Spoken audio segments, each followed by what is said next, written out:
Hello students, आज हम लोग स्टार्ट करेंगे एक नया चैप्टर जिसका नाम है प्लांट ग्रोथ एंड डेवलपमेंट। तो ये प्लांट फिजियोलॉजी का चैप्टर है जो काफ़ी बेसिक चैप्टर है।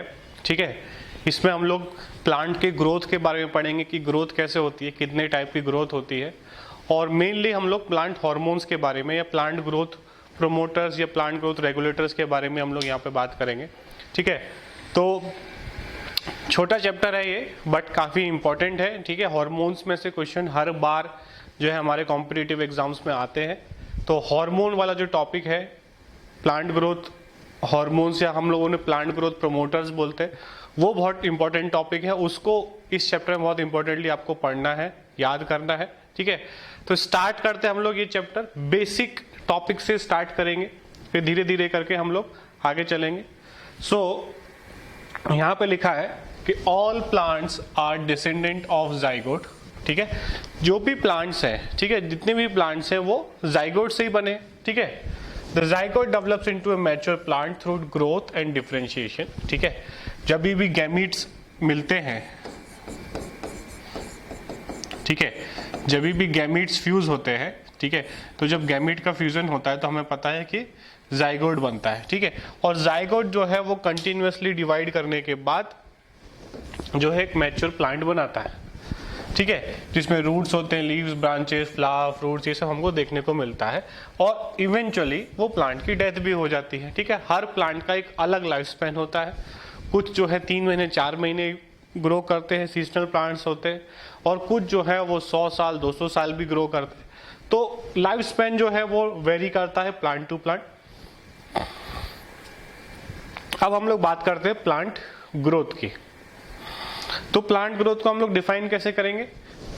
It is a irreversible permanent increase in size of an organ और इट्स पार्ट और एन इंडिविजुअल सेल। ठीक है, इरिवर्सिबल परमानेंट इंक्रीज, इस पे हमको फोकस करना है कि जो ग्रोथ है वो इरिवर्सिबल है, ठीक है, परमानेंट है, और साइज ऑफ ऑर्गन बढ़ रहा है। ठीक है, it involves metabolic processes that consume energy. ठीक है, और यहाँ पर एनर्जी लगने वाली है ग्रोथ करने के लिए। ठीक है, तो ग्रोथ के लिए एनर्जी चाहिए। जो प्लांट जो है वो ऑटोट्रॉफिक होते हैं, तो फोटोसिंथेसिस से वो एनर्जी बना सकते हैं, उन्हें कहीं से भी फूड की रिक्वायरमेंट नहीं रहती है। ठीक है, उसके बाद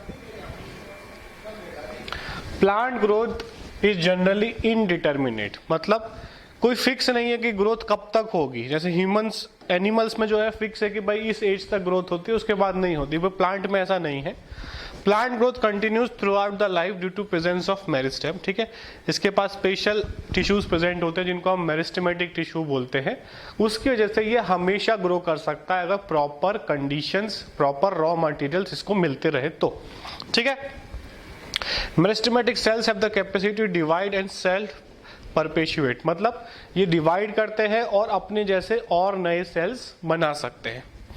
तो growth where new cells are always added to the plant body by the activity of the meristem is called as open form of growth. ठीक है, तो इसको हम बोलते हैं ओपन फॉर्म ऑफ ग्रोथ। आगे चलते हम लोग इसमें। हाँ, अब ग्रोथ को हम लोगों ने 2 पार्ट में डिवाइड कर दिया है, primary growth and secondary growth. ठीक है, प्राइमरी ग्रोथ मतलब जब प्लांट सीड से जर्मिनेट करके बड़ा हो रहा है और वो अपने हाइट को इंक्रीज कर रहा है, वो मैच्योर हो रहा है। ठीक है, मैच्योरिटी तक, मतलब मेनली वो अपने हाइट को बढ़ाने में लग रहा है, उसको हम बोलते हैं प्राइमरी ग्रोथ। ठीक है, it occurs due to root apical meristem and shoot apical meristem. ठीक है, तो जब सीड जो होता है वहां से शूट भी बनता है, शूट एपिकल मेरिस्टेम से रूट बनता है, इसको हम लोग प्राइमरी ग्रोथ बोलते हैं। Causes the elongation of plant along their axis. ठीक है, तो ये मेनली हाइट इंक्रीज करने के लिए रिस्पॉन्सिबल होगा। उसके बाद कुछ प्लांट्स में in gymnosperm and dicots secondary growth हमको देखने को मिलती है, जिसमें it occurs due to lateral meristem, जिसमें वाइडनिंग होगी। ठीक है, ये सारे प्लांट्स में हमें देखने को मिलेगी, किसमें मिलेगी? कुछ जिम्नोस्पर्म्स में और डाइकोट्स में। ठीक है, जिसमें हमें वुड फॉर्मेशन, उसकी ट्रंक जो है प्लांट का, उसकी चौड़ाई बढ़ती हुई हमें दिखेगी, वुड फॉर्मेशन वहां पर हमें होते हुए दिखेगा। सब में हमको ऐसा देखने को नहीं मिलता है। ठीक है, तो सेकेंडरी ग्रोथ जो है वो लिमिटेड है इन्हीं प्लांट्स के लिए। ये लेटरल मेरिस्टेम से होता है, vascular cambium and cork cambium, ठीक है।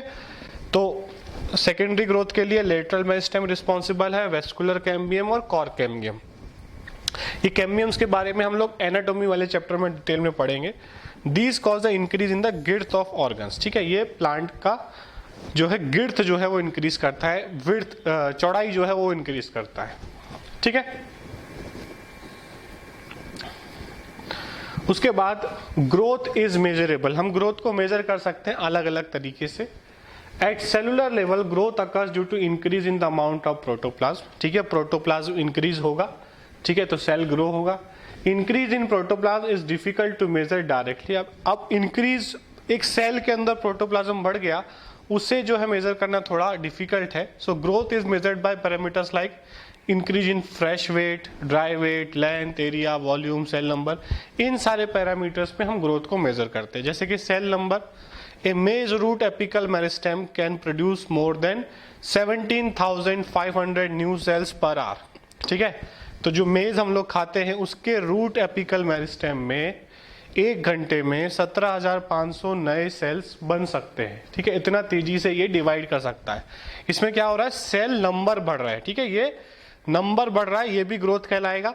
दूसरे कंडीशन में सेल का साइज बढ़ रहा है। वाटरमेलन में जो उसका सेल का साइज है वो 3,50,000 टाइम्स बड़ा हो सकता है। सेल का साइज, यहाँ पर साइज इंक्रीज हो रहा है, यहाँ पे नंबर, दोनों जो है वो ग्रोथ के लिए रिस्पॉन्सिबल है, ठीक है, ठीक है। उसके बाद length, growth of A pollen tube increase हो रहा है, उसमें लेंथ बढ़ रही है, वो भी ग्रोथ का पैरामीटर है। सरफेस एरिया, ठीक है, growth in a dorsiventral leaf, leaf का जो है सरफेस एरिया बढ़ रहा है, ये भी ग्रोथ है, ठीक है। तो हम लोग ग्रोथ को अलग अलग पैरामीटर से मेजर कर सकते हैं, ठीक है, जैसा हमको अप्रोप्रिएट लगता है। कहीं पर सेल नंबर बढ़ रहा है, कहीं पर सेल का साइज बढ़ रहा है, कहीं पर लीफ का साइज बढ़ रहा है, ठीक है। तो ये सारी चीजें हम लोग मेजर कर सकते हैं। उसके बाद है फेजेस ऑफ ग्रोथ। ये हम लोग आगे के चैप्टर्स में भी एक बार पढ़ चुके हैं, ठीक है, about phases of growth. 3 phases होते हैं। मेरिस्टेमेटिक फेज, जो मेरिस्टेमेटिक जोन होता था, हमने रूट के स्ट्रक्चर में पढ़ा था। यहाँ पर जो है ये रूट एपेक्स पे भी मिलेगा, रूट के टिप पर और शूट के टिप पर। Cells in this region have rich protoplasm and large nuclei. Cell wall are primary thin and cellulosic without abundant plasmodesmata, ठीक है। तो यहाँ पर जो है सेल डिवीजन होगा बहुत फास्टली, ठीक है, सेल डिवीजन होगा। इलोंगेशन फेज में, इलोंगेशन जोन में क्या होगा, it occurs in cells proximal just next away from the tip, ठीक है। मेरिस्टेमेटिक जोन्स के थोड़ा अलग, थोड़ा सा नीचे उसके, ठीक है। यहाँ पर जो है cells have increased vacuolation size and new wall cell wall deposition. तो यहाँ पर सेल इलोंगेट करेगा और मैच्योरेशन जोन में सेल मैच्योर होगा, ठीक है। तो ये हम ऑलरेडी पढ़ चुके हैं, तो ये वही चीज है। अगर नहीं भी लिखोगे तो चलेगा, सिर्फ नाम लिख दो, डिटेल में मत लिखो उसको। उसके बाद है ग्रोथ रेट्स। ग्रोथ रेट जो है यहाँ पर 2 तरीके के हैं, अरिथमेटिक एंड जियोमेट्रिक, ठीक है। It is the increased growth per unit time, ठीक है। ग्रोथ रेट का डेफिनेशन क्या है, increased growth per unit time. Growth rate में भी अरिथमेटिक और जियोमेट्रिक, ठीक है। फर्स्ट है हमारा अरिथमेटिक ग्रोथ। अरिथमेटिक ग्रोथ में हम देख रहे हैं कि क्या हो रहा है यहाँ पर अगर आप देख रहे हो कि जो एक सेल है, ये यहाँ पर 2 सेल है, ठीक है। यहाँ पे following mitotic cell division only 1 daughter cell continues to divide while other differentiate and mature. एक कंटिन्यूसली डिवाइड करता रहेगा और दूसरा जो है वो मैच्योर हो जाएगा, ठीक है। दूसरा जो है वो मैच्योर होता जाएगा। जैसे यहाँ पर मान लो कि आप ये वाला सेल डिवाइड किया, ठीक है, ये वाला सेल डिवाइड किया, इससे ये 2 सेल बने, ठीक है। ये जो है वो मैच्योर कर गया, ये वाला जो साइड वाला जो है वो मैच्योर कर गया। तो ये वाला जो है फिर डिवाइड किया, इससे 2 बने, ये और ये। अब ये वाला भी मैच्योर हो गया, ये वाला भी मैच्योर हो गया। अब ये फिर डिवाइड करेगा, एक जो है वो डिवाइडिंग रहेगा, एक मैच्योर बन जाएगा। ये मैच्योर होते जा रहे हैं, ठीक है। और ये वाला जो है वो कंटिन्यूसली डिवाइड करेगा, एक जो है वो मैच्योर हो जाएगा और एक ऐसे ब्लूइश नीचे रहेगा, ठीक है, तो इसको हम बोलते हैं अरिथमेटिक ग्रोथ, जिसमें एक डॉटर सेल डिवाइड करता रहेगा और एक डॉटर सेल मैच्योर होता जाएगा एवरी डिवीजन में। ठीक है, अगर हम इसका ग्रोथ प्लॉट करते हैं तो हमें एक लीनियर कर्व देखने को मिलेगा हमको। ठीक है, अरिथमेटिक ग्रोथ में ये क्वेश्चन आता है कि कर्व कैसा देखने को मिलेगा, तो हमें लीनियर कर्व ऑब्टेन होगा। ठीक है, और मैथमेटिकली अगर हमें इसे एक्सप्रेस करना है, कभी कभी फॉर्मूला पूछ लेते हैं या फिर ये वाला फॉर्मूला देंगे और पूछेंगे कि ये फॉर्मूला किस ग्रोथ का है या किस टॉपिक का है, तो हमें याद रखना LT is equal to L0 plus RT। LT क्या, लेंथ एट टाइम T। ठीक है, L0 क्या, लेंथ एट टाइम 0। ठीक है, R जो है वो growth rate, elongation per unit time. ठीक है, तो ये फॉर्मूला का क्वेश्चन आ सकता है। उसके बाद जियोमेट्रिक ग्रोथ, ये बेसिक, जैसे बैक्टीरिया डिवाइड करता है 2 से 4, 4 से 8, 8 से 16, 16 से 32 तरीके से ये इंक्रीज करेगा। Here both daughter cells continue mitotic cell division, दोनों डॉटर सेल डिवाइड करेंगे। ठीक है, तो इनिशियल ग्रोथ इज स्लो, इसमें क्या है, स्टार्टिंग थोड़ा स्लो होता है। ठीक है, फिर धीरे धीरे जो है ये जो है स्पीड पकड़ता है और ग्रोथ बढ़ती जाती है in the case of geometrical growth. ठीक है, if nutrient supply is limited the growth slow down leading to a stationary phase. ठीक है, अगर न्यूट्रिएंट सप्लाई जो है वो लिमिटेड है तो क्या होगा, देखो जियोमेट्रिक ग्रोथ में क्या होगा, पहले यहां से मान लो यहां पर एक सिंगल सेल है, ये डिवाइड करेगा 1 से 2, 2 से 4, और ये थोड़ा स्लोली होगा स्टार्टिंग में, और इस फेज को हम बोलते हैं लैग फेज। उसके बाद ये स्पीड पकड़ेगा, डिवीजन की स्पीड इंक्रीज होगी और खूब तेजी से ये ग्रो करेगा। इसको हम बोलते हैं एक्सपोनेंशियल फेज या फिर लॉग फेज। ठीक है, तो जो थोड़ा सा डिले वाला फेज है वो लैग फेज, उसके बाद जिसपे तेजी से ग्रोथ हो रही है वो लॉग फेज। उसके बाद जब न्यूट्रिएंट सप्लाई कम होती जाएगी तो ये जो फेज आएगा इसको हम बोलेंगे स्टेशनरी फेज। ठीक है, तो ये 3 फेजेस है, लैग फेज, लॉग फेज और स्टेशनरी फेज। ठीक है, और ये जो कर्व बन रहा है, ये जो शेप बन रहा है, कैसा बन रहा है, सिग्मॉइड बन रहा है, इसलिए ज्योमेट्रिकल ग्रोथ का जो ग्राफ है वो सिग्मॉइड होगा। ठीक है, इसका जो फॉर्मूला है वो ये है, W1 is equal to W0 ERT। W1 क्या है, final size, initial size, R जो है ग्रोथ रेट, T टाइम है, और बेस ऑफ नेचुरल लॉगरिथम। ठीक है, इसमें से कोई न्यूमेरिकल नहीं आने वाला है, सिर्फ ये पूछ लेंगे कि ये फॉर्मूला क्या है या फिर इन चारों में से ज्योमेट्रिक ग्रोथ का फॉर्मूला कौन सा है। ठीक है, इस तरीके का एक छोटा मोटा क्वेश्चन यहां से आ सकता है। उसके बाद ग्रोथ को हम लोग 2 अलग अलग तरीके से मेजर कर सकते हैं। जैसे यहां पर है रिलेटिव ग्रोथ रेट और दूसरा है एब्सोल्यूट ग्रोथ रेट। ठीक है, तो इनमें डिफरेंस क्या है, इसको हम लोग एक एग्जांपल से समझते हैं। ठीक है, जैसे मान लो किसी के पास 5 रुपए है, ठीक है, और किसी के पास 50 रुपए है। ठीक है, एक स्टूडेंट के पास 5 रुपए है, एक स्टूडेंट के पास 50 रुपए है। मैंने दोनों को 5-5 रुपए अपनी तरफ से दे दिए, दोनों को मैंने 5-5 रुपए दिए। ठीक है, तो जिसके पास 5 रुपए थे उसका अमाउंट तो डबल हो गया, उसके पैसे तो डबल हो गए, और जिसके पास 50 रुपए थे उसके सिर्फ 10% इंक्रीज हुआ। दोनों को सेम चीज मिली है, सेम ग्रोथ हुई है। ठीक है, बट उनके इनिशियल कंडीशन के ऊपर दोनों में डिफरेंस है। यहां पर अमाउंट डबल हो गया है, यहां पे सिर्फ 10% इंक्रीज हुआ है। ठीक है, तो ये दोनों चीजों में डिफरेंस है, इसलिए हम लोग 2 चीजों में इसको काउंट करते हैं। R is the relative growth rate, it is also the measure of ability of plant, ये ऑलरेडी हम लोग पढ़ चुके हैं। अब एब्सोल्यूट ग्रोथ रेट जो है measurement and comparison of total growth per unit time. ठीक है, ये total growth per unit time लेता है। Relative growth measurement of growth of the given system per unit time expressed on A common basis. ठीक है, per unit initial parameter, तो ये relative बताता है। ठीक है, और ये एब्सोल्यूट बताता है। ठीक है, अगर मैं एब्सोल्यूट पूछूं तो दोनों में 5 सेंटीमीटर स्क्वायर बढ़ा है, इसमें भी 5 सेंटीमीटर स्क्वायर बढ़ा है और इसमें भी 5 सेंटीमीटर स्क्वायर बढ़ा है। एब्सोल्यूट ग्रोथ अगर मैं बात करूं, अगर मैं रिलेटिव की बात करूं इसमें 100% इंक्रीज हुआ है और इसमें सिर्फ 10% इंक्रीज हुआ है। तो रिलेटिव जो है वो इनिशियल कंडीशन के हिसाब से बता रहा है और एब्सोल्यूट जो है वो सिर्फ ग्रोथ की बात कर रहा है। तो एब्सोल्यूट में दोनों में 5 सेंटीमीटर स्क्वायर बढ़ा है, इनिशियल 5 था तो 10 हो गया, या 50 था तो 50, दोनों में 5 सेंटीमीटर स्क्वायर बढ़ा है। बट रिलेटिव में इसमें 100% ग्रोथ हुई है और इसमें सिर्फ 10% हुई है। ठीक है। उसके बाद condition essential for growth. Growth के लिए प्लांट को क्या क्या चाहिए? ठीक है, वाटर चाहिए, oxygen, nutrients, temperature, light and gravity. ये सारी चीज़ें जो है बहुत बेसिक है, ये सारी चीज़ें प्लांट को चाहिए उसकी प्रॉपर ग्रोथ के लिए। ठीक है, इसमें कुछ भी डिटेल में लिखने की ज़रूरत नहीं है, ऑलरेडी नोन है। ठीक है, अब जो है हम लोग इस चैप्टर का जो सबसे इम्पोर्टेंट टॉपिक है उसकी तरफ चलेंगे। उसके लिए हमको 3 डेफिनेशन समझनी पड़ेंगी। ठीक है, जो प्लांट में बहुत इंपॉर्टेंट है, वो प्लांट शो करते हैं, एनिमल्स ये चीज़ें शो नहीं करते।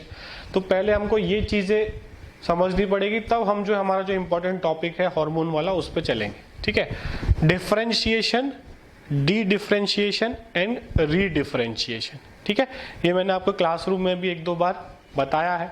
ठीक है, वही चीज़ एक बार फिर से हम लोग डिस्कस कर लेते हैं कि ये तीनों क्या है और इनमें क्या डिफरेंसेस है।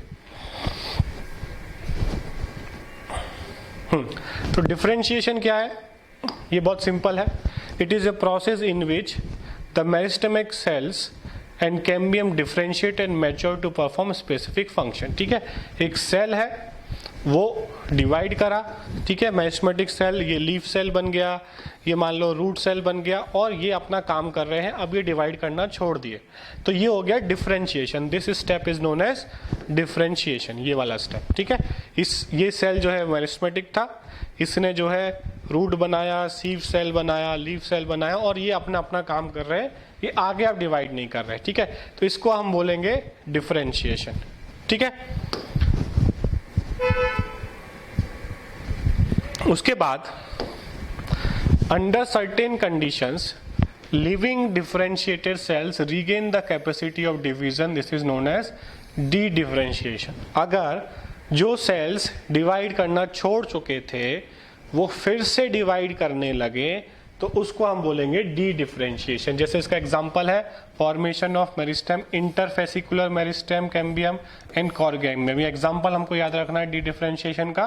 फ्रॉम डिफरेंशिएटेड पैरेन्काइमा सेल्स, ये जो पैरेन्काइमा सेल्स थे ये डिफरेंशिएटेड, मतलब ये डिवाइड नहीं कर रहे थे, ये ना अपना काम कर रहे थे, ये डिवाइड नहीं कर रहे थे, बट कुछ कंडीशन में इन्होंने डिवाइड करना फिर से स्टार्ट कर दिया और क्या बनाया? Interfascicular cambium and core cambium. ठीक है, तो जिसने डिवाइड करना छोड़ दिया था वो किसी कंडीशन में फिर से डिवाइड करने लगे तो उसको हम बोलेंगे डी डिफरेंशिएशन। ठीक है, इजी है, इसमें कुछ ऐसा ट्रिक नहीं है।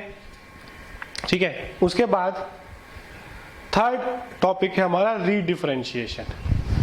Differentiated cells can produce cells that again lose the capacity to divide but mature to perform specific function. It is called as redifferentiation. ठीक है, अब जो differentiated cells थे, ठीक है, पहले उसने एक्टिविटी लूज की। ठीक है, एक मेरिस्टेमेटिक सेल से उससे मान लो सीव ट्यूब बना या पैरेन्काइमा सेल बना, पैरेन्काइमा सेल ने अपना प्रॉपर्टी लूज कर दिया, दैट इज डिफरेंशिएशन। ठीक है, फिर कोई कंडीशन आई, उसको बोला गया कि भाई नहीं फिर से डिवाइड करो, जरूरत है, उसको हम बोलेंगे डी डिफरेंशिएशन। उसके बाद फिर कुछ टाइम के बाद उसने फिर अपना डिवाइडिंग प्रॉपर्टी, जब जरूरत पड़ी तो डिवाइड किया और फिर डिवाइड करना उसने छोड़ दिया, तो उसको हम बोलेंगे रीडिफरेंशिएशन। ठीक है, तो ये तीनों डेफिनेशन हमको याद कर लेना है, तीनों में डिफरेंस क्या है वो समझ लेना है। उसके बाद हम लोग जो है चलते हैं प्लांट डेवलपमेंट में। ठीक है, तो बेसिक जो है लाइफ प्रोसेस जो है इसमें ये सारी चीज़ें हैं। मेरिस्टेमेटिक सेल जो है इसमें प्लाज्मेटिक ग्रोथ होगी, उसमें प्लाज्मा ग्रो होगा। ठीक है, वो डिफरेंशिएट होगा, ग्रोथ के साथ साथ एक्सपेंशन भी होगा, डिफरेंशिएशन के साथ मैच्योरेशन भी साथ साथ होता जाएगा और एक मैच्योर सेल बनेगा। वो मैच्योर सेल जो है वो ओल्ड होगा, ठीक है, एजिंग होगी उसमें। ठीक है, और एजिंग के साथ साथ फाइनली डेथ होगी। और जो सेल मेरिस्टेमेटिक सेल है वो ग्रोथ के साथ साथ डिवीजन भी करेगा और नए सेल भी बनाता जाएगा। तो ये एक कंटिन्यूअस एक तरह से एक लाइफ साइकिल है सेल का, जो हर सेल के साथ होता है। ठीक है, it is a process that include all changes in the life cycle of an organism from seed germination to senescence.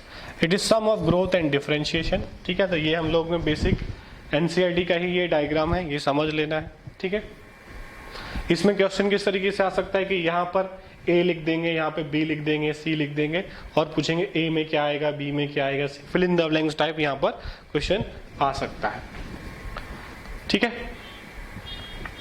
उसके बाद plant follow different pathway in response to environmental और phase of life to form different kind of structure. This ability is called as plasticity. ठीक है, plant जो है condition के हिसाब से अलग तरीके से ग्रोथ कर सकता है और उसको हम बोलते हैं प्लास्टिसिटी। ठीक है, जैसे फर्स्ट है heterophylly due to phases of life. In cotton, coriander and larkspur the leaves of the juvenile plant and mature plant are different in shape. ठीक है, जब प्लांट छोटा होता है, ठीक है, इमेच्योर होता है, तो उसके लीव्स का जो साइज है, शेप है, वो अलग होता है। और मैच्योर प्लांट, जब प्लांट बड़ा हो जाता है तब उसके लीफ का जो शेप है वो अलग हो जाता है। इसको हम बोलते हैं हेट्रोफाइली।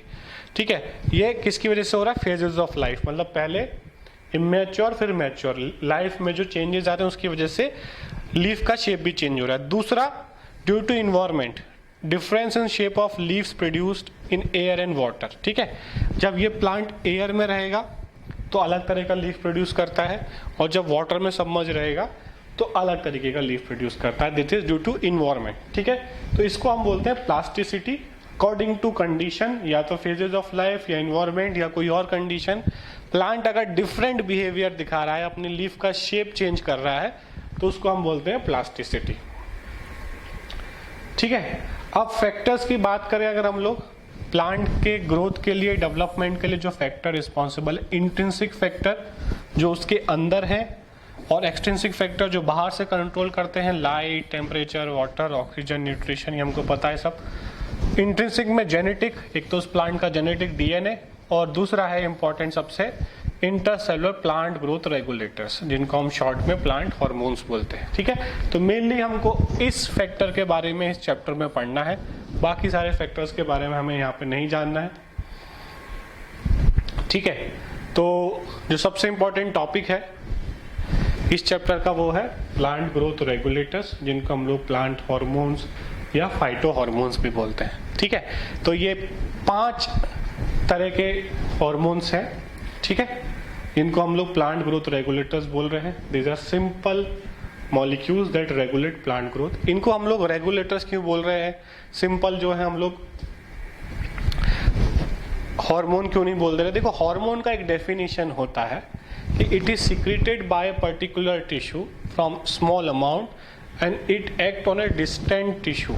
ठीक है, एक जगह से सिक्रेट हो रहा है और वो किसी दूसरे सेल पे जाके एक्ट कर रहा है। जैसे पिट्यूटरी ने कोई TSH सिक्रीट किया, वो थायराइड पे जाके एक्ट कर रहा है, वो एक हार्मोन जैसा फंक्शन कर रहा है, स्मॉल अमाउंट पर रिलीज होगा। बट प्लांट में ऐसा नहीं होता, प्लांट में फिक्स नहीं है कि कौन सा हार्मोन कौन बनाएगा। जरूरत पड़ने पे लीफ जो है ऑक्सिन भी बना सकता है, जिब्रेलिन भी बना सकता है, साइटोकाइन बना सकता है। तो हार्मोन के डेफिनेशन में ये मॉलिक्यूल्स फिक्स नहीं होते, इसलिए इसको जो प्रॉपर वर्ड हम यूज करते हैं that is plant growth regulators. जो प्लांट की ग्रोथ को बढ़ाने में हेल्प करते हैं उन्हें हम प्लांट ग्रोथ प्रमोटर्स बोल देते हैं। जो इनिबिट कर रहे हैं उनको हम लोग प्लांट ग्रोथ इनिबिटर्स बोल दे रहे हैं। ठीक है, तो 2 पार्ट में हम लोग इनको डिवाइड कर देते हैं। 2 ग्रुप्स हैं, प्लांट ग्रोथ प्रमोटर्स, ठीक है, for growth promoting activities like cell division, cell enlargement, tropic growth, pattern formation, flowering, fruiting, seed formation.